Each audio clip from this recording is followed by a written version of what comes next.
নমস্কাৰ, আজি গৈ আছোঁ গ্ৰীণ হিমালয়া। বহুত ভাল হয় এই প্লেচটো। মানে বনভোজ খোৱাৰ কাৰণেও মানুহে আহে আৰু বিশেষকৈ গৰমৰ দিনত যেতিয়া একেবাৰে বহুত বেছি উত্তাপ হয় আৰু গৰম হয়, বিশেষকৈ মানে জুলাই আৰু আগষ্ট মাহত, তেতিয়া ইয়াত মানে গা ধুবলৈ আহে। বহুত শীতল পানী, ঠাণ্ডা পানী ইয়াৰে। নিজৰাটো ভূটানৰ ফালৰ পৰা বৈ আহে। আৰু এই ঠাইটো হৈছে গ্ৰীণ হিমালয়া ঠাইটো হৈছে ৰঙিয়াৰ পৰা যেতিয়া ভূটান লাইনত যোৱা যাব, ভূটানৰ ফালে যোৱা যাব। ভূটান গ'লে ইয়াতে মানে এটা ঠাই আছে যিটোৰ নাম হৈছে কুমাৰীঘাটা। কুমাৰীঘাটাৰ পৰা অলপ আগুৱাই গ'লে তাত মানে এইটো ঠাই পোৱা যাব। ভিলেজ এৰিয়া হয়, বহুত ধুনীয়া হয়। বাৰিষা পানীৰে গোটেইখন মানে ভৰপূৰ হৈ পৰে, কিন্তু বহুত চাফ হয় পানীটো, বহুত চাফ চিকুণ পানী। খাবও পাৰি আৰু ৰন্ধা বঢ়াতো ব্যৱহাৰ কৰিব পাৰি, যদিহে মানুহে লেতেৰা নকৰে। গৰমৰ দিনত কিন্তু ওচৰ পাজৰৰ যিবিলাক ঠাই আছে সেইবিলাকৰ পৰা ইয়াতে মানে গা ধুবলৈ বহুতেই আহে। মই ভিডিঅ' দেখা পাইছোঁ গা ধুবলৈ অহা ইয়ালৈ।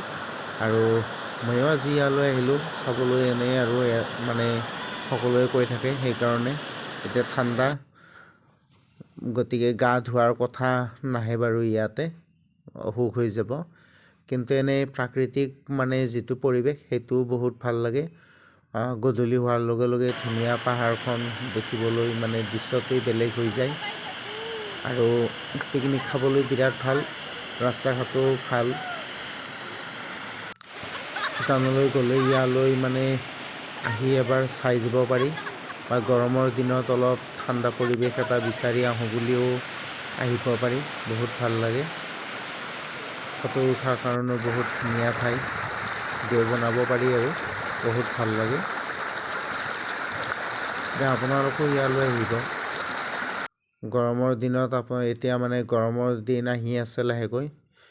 গতিকে জুন, জুলাই, আগষ্ট এই তিনিটা মাহত বহুত মানুহৰ ভিৰ হয়, গা ধুবলৈ আহে। আহিব ইয়ালৈ, ভাল লাগিব।